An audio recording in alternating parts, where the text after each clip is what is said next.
tuma muri respect kuri wowe wahisemo kubana natwe kuri Power Vibe umunsi ku munsi.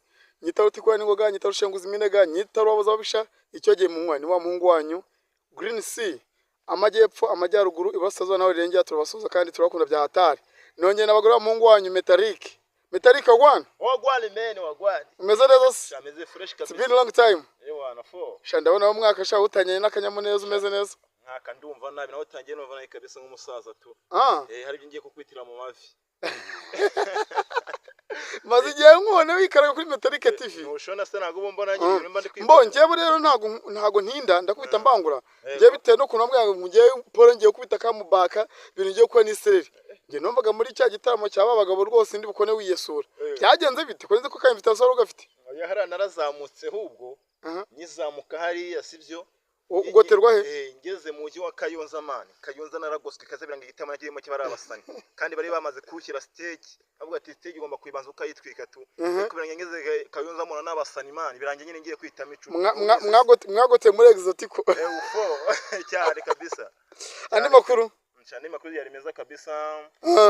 Zuba rirava ewana ubwatsi bumeze neza cyane buracyaca bukira cyane kabisa. uyu mwaka utangiye ute? Umwaka nyine utangiye neza hari imigambi ngiye gukora hari udushinga ngiye gukora kandi tume ibiceri n'abasani banjye kabisa ewana wa mbere nkawe tu wafashe umugambi. Nafashe umugambi nkora icyo ushaka muri uyu mwaka nangiye yiza gute tugiye kwikora raporo ewana n'utuntu tw'ubwenge tu. Ariko man nukubaho n'ubundi kunisi ihagaze tugomba gukora ibintu byacu sibyo ababikunza akabikunda abatabikunda akabyora nta n'ikintu biba bitwaye. Oya nibwo icyo wakora cyose icyo twakora cyose abacu bazaza sibyo batazaza nagara abacu uziko muganda ari nabyo man.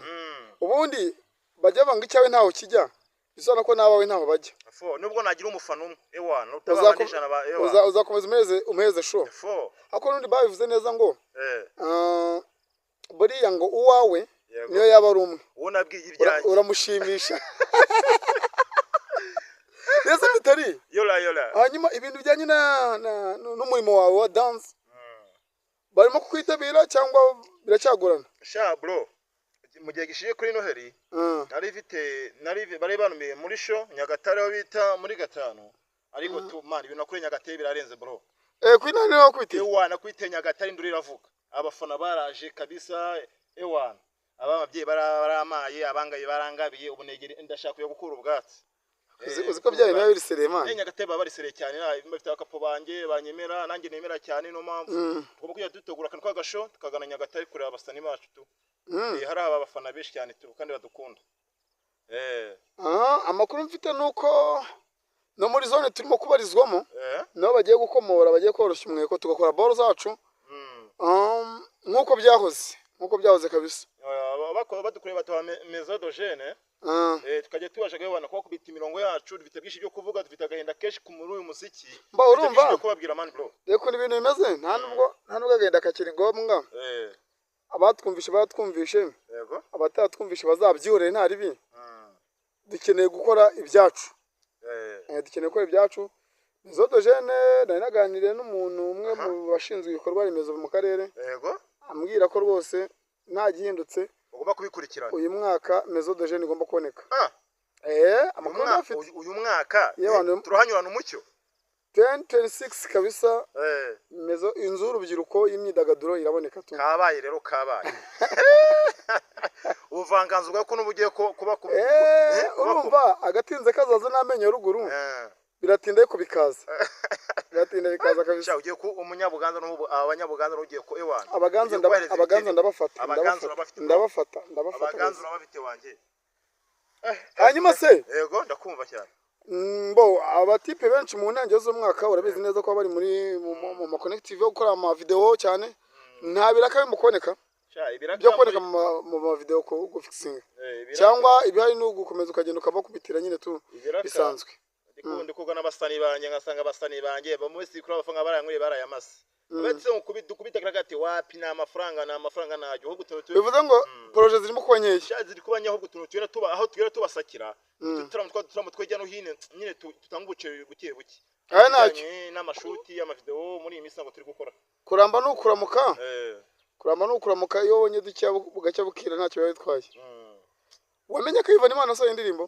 Ivan Imana ndamwemera cyane yarayisohoye Ewa nubwo umusubiza ura n'umusaza ewa Ivan Imana umusubize kabisa ubu ufite pisi turuka guhurira Sonatube ahita ambwira ati kabisa umusaza imeze bitewe ati imeze fresh tukananguka bare bita kuri WhatsApp WhatsApp men ewa tugiye twanywera agacupa ura musaza ndamwemera bro yasohoye indirimbo yitwa Indani ari kumwe na Riderman Indani ariko numvishe indirimbo nziza nta kintu itwaye gusa ntago abitwa komeye muri showbiz ntago mo kwisharinga ariko Sepura Ivan Imana usiri kumufatisha ko projet yawe nawe bundigeze projet yawe na Ivan Imana ugeze bite urumva dufite ibintu byinshi tuma kubaka kuba dufite ibintu byinshi tuma kubaka nta n'impamvu kubikwabagura yego ni gake gake yego ni gake gake ariko amabanganye menshi ubuyazi kuri Polo Vibe subscribe igihumbi zitezuzura ntago nzashyanza indirimbo ayo ni amahame ariko ndikimara kubona iyo bikorwa remezo bagiye kuduhereza hano karitsiye ibyo ni ibyacu aba kwita umusigi igihumbi kite cyuzo ndabikwiye neza cyane ikindi cya kabiri ndimo ndashaka kubanza kubuilding my name ariko ndumwe ntago nshaka batazavangura runaka ngo amenyekane kuri runaka ndimo ndashaka kubanza kubuilding my name ku giti cyanjye kabisa amusingo so rero projanye n'umusaza iraraninga nta kibazo nabi birenze anytime twabirangiza ariko ntago ari ibintu cyaba imbaraga nyinshi cyane kwako nta n'ubwega byaye byangombwa nese kari umuntu nkanjye kariho nkuko nanjye mbaho ameze neza nkuko nanjye meze neza na rero nta gikwa cyacitse anytime tuzabikora oya ahubwo amakuru hari umuntu uri kutujya bro ufite byinshi byo kuvuga umuntu uri kutujya umuntu umire nabi mbo ukana bakadukorera kuko kurwa bakaza turagakeneye byo kuvuga birahari ko nerutse ujya gushaka Titi Brown ngo mufatikanye mu Rwanda rwanyu cyane ko nawe ari umubyinyi mugenzi wawe yego mwarahuye byagenze biti Titi Brown mwarahuye byaranze twarahuye ariko nyine agenda ari mace ni umunyakigali nyine yavuga ati abana bari abasani bitabita ikintu kijyanye abana n'iki na giti iyo utazamuye kitera mu mufuka erega urumva bara abasani munje mukakuza neza mwera waturutse bukuru ukwira hose niyo mpamvu buri abenshi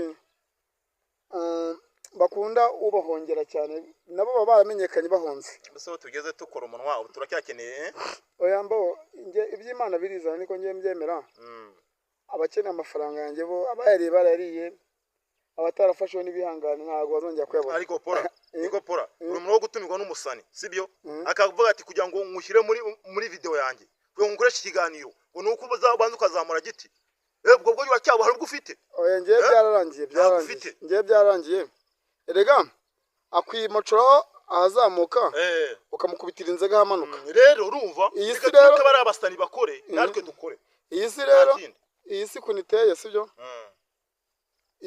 iyo wavutse uzamenyekana unamenyekana iyo wavutse bizanga biranga ntacyo wakora ngo bikunde ariko twebwe mu bavutse bizakunda turimo oya twarabonekewe man turi abanyamahirwe abajema turajya gukora ibiganiro bagigiza ahantu hose bagigiza oya twebwe dufite ubushobozi rero bubyikorera ntari ibindi bamenye ibyabo natwe tuzatumenya ibyacu ntari kandi ibyo tugenda tugeraho birimo birabakanga nabo birabahabye batangiye kuhaba bamwe hanyuma ingamba ufite muri uwo mwaka tunasoza kugira ngo tege kurambira abakunzi bacu ingamba ufite muri uwo mwaka ingamba ufite muri uyu mwaka urakomeza uhigire muri zone mu ntara cyangwa ni ukwiyahura i Kigali bikako byakabaye imigambi dufite ni yayindi ngira ngo nawe uyizeho gahunda dufite mu mwaka twatangiye gahunda ya mbere no gushaka ibiceri sibyo gahunda ya kabiri no guhindura zone guhindura zone no gufata umugambi turindira zone tukegera bari abahungu bari kugenda bashaka ko tuzamura giti bashaka kutuzowe nabo bakatugana sibyo natwe tubagati muzamure wari uri mu cyaro yaje ariko buriya ireba ikibuga nyarwanda ninde muntu ubona muri uru ruganda wakita muri legend nyarwanda uko ubibona muri uru ruganda rero muri uru ruganda ndi kureba kabisa nubwo nyine nk'umuntu ukurikira imyidagaduro bagenda bagungana bahirikana bonye bagarukana bonye bahirikana uriya musani Bruce Melody nkaburiya bita Deben n'aba legend none se ko mba ndeba ari aba legend ko nta kintu bari bakora cyane bameze nk'abagungana ariko kuko n'ubundi projet zabo nabo zimeze nk'aho ziri kugenda zigwa kawa nyine ntabwo bari gukora birumvikana umwe yasohoye indabo zanjye undi asohoye Munyakazi umwe yasohoye pom pom pom, umwe yambaye umupira w'umweru undi yambaye w'umukara. dutegereje ibyo bagiye kuvamo, bamwe ngo ni ibisamagwe abandi ni ba Munyakazi 001. Niyo mpamvu ibyo rero bintu uko ubibona mu maso yawe ubona hari ni igiki bifasha abanyarwanda, bifasha iki abanyarwanda? Bibafashije igisi ntacyo bibafashije. Mu gihe bigutunga isaha n'isaha umwana avuye mu cyaro agatungwana akahita bakubita hasi. Nese Afrika niyaje avuye imyaka akaza akakubita agatunda, kuko no hari abana bari mu cyaro bafite umujinya w'umuziki bwo kubona opportunity imwe kahita yewana kagenda akahita kubita Brisbane de hasi kamujyana hit. Epro nawe hariya nawe nago yicaye ari gukora nagasinziri cyo hari kahita yewana ufate demino kamukubita hasi ugakora. Abasabu dukeneye yewana vizi dukeneye buzacya byabaye. Ngiye na Rose Stade nayo uje one day, ariko reka turebe, maybe my dreams come true. Igihe kimwe nzageza zabimo icyizere kabisa, icyizere ndagifite kirakota nyine. Nibyo mvuga ngiye ndeba ibintu showbiz zo mu Rwanda ziteza umurindi bitari ngombwa. Amafaranga niyo ari kugera kwa showbiz, burasi amafaranga nahana ari ko mara kwira bana basani bagende bakora n'abafa bita nguzamure bagukora ikiganiro runaka wifuza mu cyaro haguma mu cyaro n'ibiganiro byawe ariko ufite amafaranga iseni urazamuka mu yukakurana n'ushaka ora amafaranga dushaka amafaranga ibindi bikiko base bavukanye bo bushobozi erega buriya sibyo ikimana yakuvuzeho cyatinda kikaba.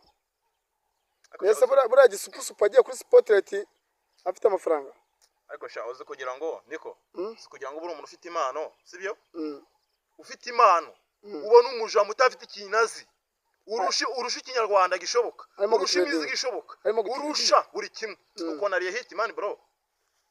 Ariko nta gahora gahanze, namenyo yarugo nta gahora gahanze, biratinda akajya agaca akagenda, ibihe bizaza biva bishyira ibindi. Mbo turagushimiye rero ko babanye natwe. Ni iki wasaba abakunzi bawe? Nasaba abakunzi banjye sibyo bankurikirane, ndizera ko muri umwaka natangiye sibyo ye kwahaye imizigo ngiye bajya kuri Metallic TV bagero barebe bihari urumva. Ndiza ko ngiye kwaha imizigo ifatika, ngiye gukora ibiganiro bifatika ewana, ndizera muri umwaka ngiye kubaha ewana ibikenewe. Mbo nanjye as soon as possible nunyena kuri Metallic TV nzahakubera tu, nzahakubera nzahambira kandi we mushora mari fite je kimba waranguye amaboko. Oya ntago nabigukora, ntago nabigukora. So komeza ubwo neza, maximum respect kuri wese mukwana natwe rero turakunda kandi turabima bya hatari. Mujye kuri Metallic TV mukore subscribe, mukore comment, share ndetse muraba mumuhaye support ikomeye cyane. Aba diaspora mwanze kutureba icyoroshye mu bihe by'iminsi mikuru muzoje mwivugishwa ngo muradukunda, ariko nta bitwe turacyabima bya hatari nibwo mutubeshya amabati yaheze maybe bizakunda. So turagushimiye kandi ko wabonye natwe, turakwemera bya hatari Metallic. Ciao ciao.